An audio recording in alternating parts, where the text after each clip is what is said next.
The three axes. Once upon a time, there was a poor woodcutter. His parents had passed away early, and his only possession was an axe. He used to earn a living. Every day, he went into the forest to chop firewood to sell. On the edge of the forest was a river with a very strong current. If anyone slipped and fell in, it would be extremely difficult to swim back to shore.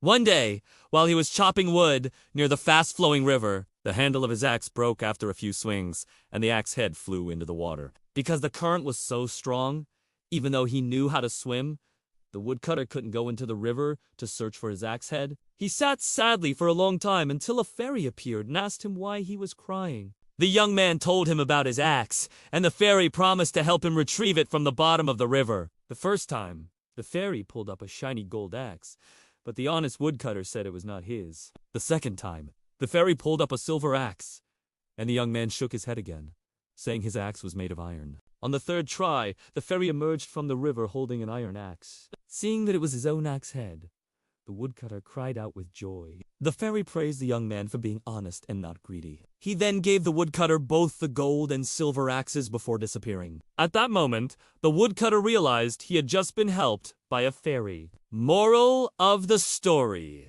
the fairy tale of the three axes teaches us to live with honesty, integrity, and diligence. It encourages us to appreciate those who help us while condemning greed and deceit. Additionally, the story reflects a belief in the triumph of good over evil, affirming the value of intelligence and quick thinking in life.